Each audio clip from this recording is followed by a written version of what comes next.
Assalamualaikum warahmatullahi wabarakatuh. Saya Nur Alfi Lailatin dari TMT 2A, nomor absen 20 dengan NIM 126204212091. Video ini saya buat untuk memenuhi tugas UTS dari mata kuliah Filsafat Umum. Belajar filsafat bagi seorang mahasiswa sangatlah penting, karena sebagai seorang mahasiswa dituntut untuk berpikir kritis dan mendalam. Dengan belajar filsafat, maka mahasiswa bisa semakin berpikir kritis dan logis, rasional dalam berpendapat maupun beropini. Pada pertemuan pertama, terdapat 2 poin penting. Yang pertama, sebelum abad ke-6 Masehi atau disebut dengan zaman mitologi, di mana pada zaman ini masyarakat mengaitkan sesuatu dan mempercayainya dengan mitos-mitos. Yang kedua, abad ke-6 Masehi atau disebut dengan zaman filsafat. Filsafat sendiri muncul ketika manusia menggunakan akal pikirannya untuk menguak rahasia yang ada di alam. Filsafat diambil dari kata Yunani, yaitu philo dan sophia. Philo sendiri mempunyai arti cinta dan sophia mempunyai arti kebijaksanaan. Filsafat disebut sebagai the mother of knowledge atau induk pengetahuan. Pada abad ini muncul seorang ahli fikir yang bernama Thales yang terkenal dengan teorinya, yaitu alam semesta tercipta dari air. Thales sendiri disebut juga sebagai bapak filsafat. Pada pertemuan kedua, ruang lingkup dan cabang-cabang kajian filsafat. Yang pertama, ruang lingkup filsafat dibagi menjadi 4. Yang pertama, ontologi, ilmu tentang hakikat. Yang kedua, epistemologi atau cara mendapatkan pengetahuan. Yang ketiga, aksiologi, nilai guna atau manfaat dari ilmu pengetahuan. Yang keempat, metafisika, yang mempelajari tentang hakikat di balik sesuatu yang ada. Metafisika dibagi menjadi 2, yaitu metafisika umum atau disebut dengan ontologi dan metafisika khusus disebut dengan tematik. Selanjutnya, cabang-cabang filsafat. Yang pertama ada filsafat umum, yaitu membahas berbagai fenomena secara logis, sistematis, radikal, dan universal. Yang kedua, filsafat khusus, yaitu membahas tentang tema-tema tertentu, misal tema ketuhanan atau filsafat ketuhanan dan disebut juga dengan teologi. Kemudian tema tentang penciptaan alam disebut kosmologi, dan tema tentang bahasa disebut juga dengan linguistik. Selanjutnya pada pertemuan 4, yaitu filsafat Praxagoras. Pada masa ini lebih banyak membahas tentang alam. Dan pada masa ini ada 7 tokoh. Yang pertama ada Thales yang terkenal dengan teorinya, yaitu bahwa bahan dasar alam berasal dari air. Yang kedua Anaximenes yang berpendapat bahwa bahan dasar dari alam adalah udara. Pendapat ini menentang pendapat dari Thales karena air berasal dari uap. Yang ketiga yaitu Anaximandros yang berpendapat bahwa bahan dasar alam itu berasal dari apeiron, yaitu zat yang sifatnya sangat sempurna dan kekal. Yang keempat yaitu Pythagoras berpendapat bahwa alam semesta ini seperti ibarat bilangan-bilangan. Ada yang ganjil, ada yang genap. Dalam hidup ada juga yang baik dan yang buruk. Dalam hal ini alam semesta ada yang berbalik. Yang kelima yaitu Empedokles yang berpendapat bahwa alam semesta itu begitu kompleks yang tersusun dari air, api, tanah, dan udara. Yang keenam ada Parmenides. Beliau berlogika, yang pertama yang ada itu ada, yang kedua yang tidak ada itu tidak ada, yang ketiga yang ada mungkin tidak ada, dan yang keempat yang tidak ada tidak mungkin ada.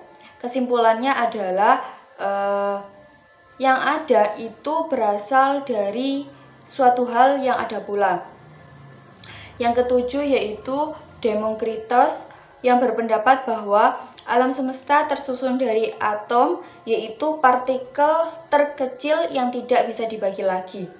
Pada masa Prasokrates ini juga muncul problem, yaitu orang yang mengaku-ngaku sebagai kaum sofis yang berpendapat bahwa kebenaran tidak ada yang universal. Tujuannya adalah mereka-mereka ini hanya ingin untuk mendapatkan uang. Selanjutnya adalah kebijakan Sokrates pada pertemuan keempat. Sokrates adalah orang yang paling bijaksana atau filsuf yang paling bijaksana. Beliau adalah seorang bidan dan berpendapat bahwa ada kebenaran yang bersifat universal. Pendapat ini membantah tentang pendapat-pendapat dari kaum yang mengaku-ngaku sebagai kaum sofis. Sokrates juga banyak mendapatkan ilmu dari Nabi Idris, dan pada masa itu Nabi Idris disebut dengan nama Hermes. Pada masa ini Sokrates juga mengajarkan kepada orang-orang tentang ketauhidan, yaitu mengajak orang-orang untuk mempercayai Tuhan Yang Maha Esa. Kebenaran universal adalah kebenaran yang bersifat umum dan disepakati banyak orang.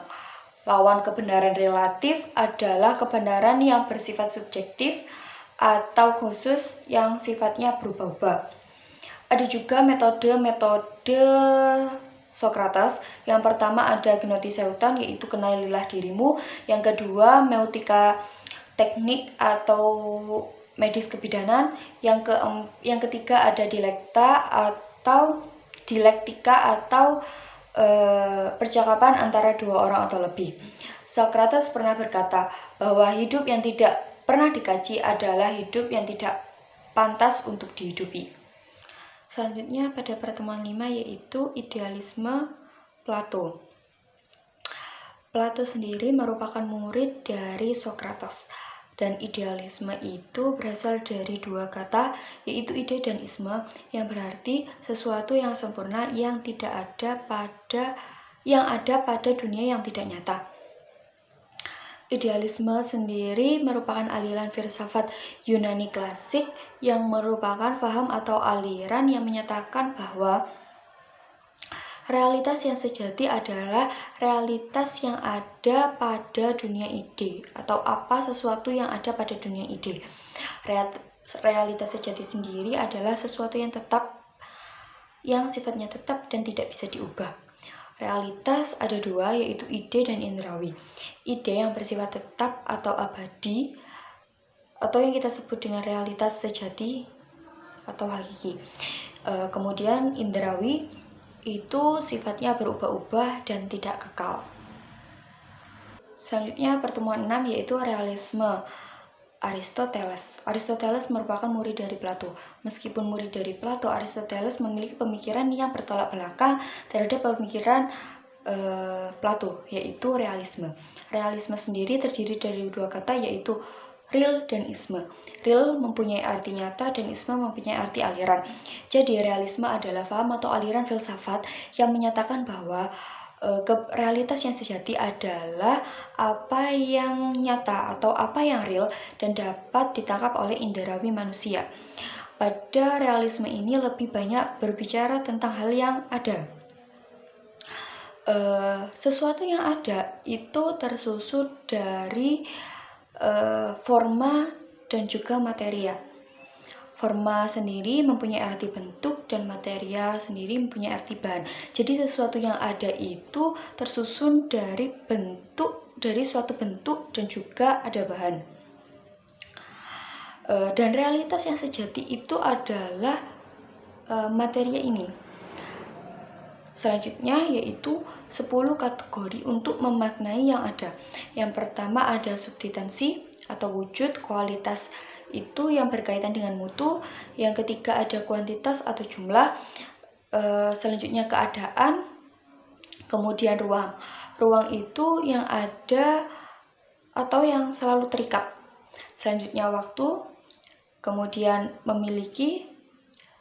Terus positivitas atau sebab akibat. Kemudian tindakan atau aksi. Dan yang terakhir adalah kedudukan atau posisi. Selanjutnya ada teori 4 kausa, yaitu segala sesuatu yang ada disebabkan oleh 4 sebab. Yang pertama, kausa materialis atau bahan. Yang kedua, kausa formalis atau bentuk. Yang ketiga, ada kausa efisien atau penggerak, dalam artian pencipta atau pembuat. Kemudian yang keempat ada kausa finalis, artinya tujuan. Sesuatu yang ada itu pasti ada tujuannya. Selanjutnya ada kausa prima, yaitu penyebab utama atau penyebab utama yang tidak bersebab. Kemudian logika atau analitika deduktif. Logika silogisme atau penalaran dari umum ke khusus. Tidak membutuhkan pembuktian. Logika silogisme ini tidak membutuhkan pembuktian. Kemudian logika silogisme ini ada premis mayor, ada premis minor, kemudian kesimpulan. Selanjutnya induktif atau dari umum ke khusus. Nah, ini membutuhkan sebuah observasi dan juga membutuhkan pembuktian. Selanjutnya ada etika kebahagiaan. Tujuan tertinggi manusia yaitu kebahagiaan. Jadi semakin tinggi pengetahuan, maka semakin tinggi kebahagiaan. Atau bisa diartikan kebahagiaan bisa dicapai apabila mempunyai pengetahuan. Jadi kebahagiaan itu bisa kita raih ketika kita memiliki pengetahuan. Selanjutnya pada pertemuan 7 yaitu Helenisme dan abad pertengahan. Helenisme yaitu merujuk pada sebuah proses akulturasi dari masuknya budaya Yunani keluar budaya Yunani. Pada masa Helenisme ini disebut sebagai kemerdekaan filsafat. Pada masa ini sudah masuk masa Masehi, dan bagi orang Barat filsafat dianggap sebagai ancaman karena filsafat mempunyai cara pikir yang rasionalis. Pada masa ini sudah ada Nabi Isa, jadi sudah ada agama Kristen. Yang pertama pada dunia Barat. Pada dunia Barat kekuatan itu berada pada gereja atau pada pastor-pastor. Kemudian pastor-pastor tersebut atau disebut dengan bapak gereja itu patras. Ini pada abad patristik, di mana bapak gereja takut akan pengetahuan saat orang-orang mempelajari filsafat. Kemudian ada masa skolastik, yaitu berasal dari school atau sekolah. Pada masa ini banyak bermunculan sekolah-sekolah teologi barat.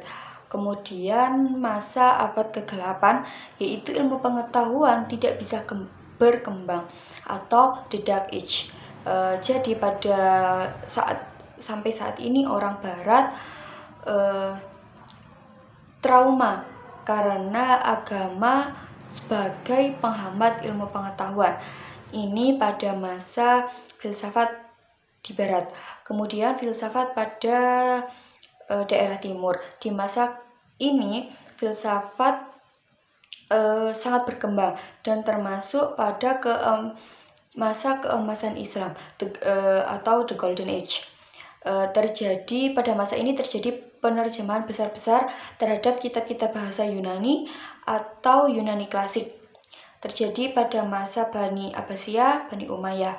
Kemudian khalifah dari Bani tersebut membangun sistem pendidikan yang interaktif, membuat konsep dan sarana prasarana seperti membangun sekolah-sekolah, dan ada Universitas Cordova, yaitu universitas Islam tertua. Kemudian pada masa ini Timur banyak menghasilkan para ilmuwan dan orang-orang Barat banyak yang belajar ke daerah Timur. Orang-orang Barat ini belajar ke Timur untuk melakukan reformasi di negaranya. Reformasi agama seperti Kristen Protestan dan reformasi ilmu pengetahuan, yaitu orang-orang dibebaskan untuk mencari ilmu pengetahuan.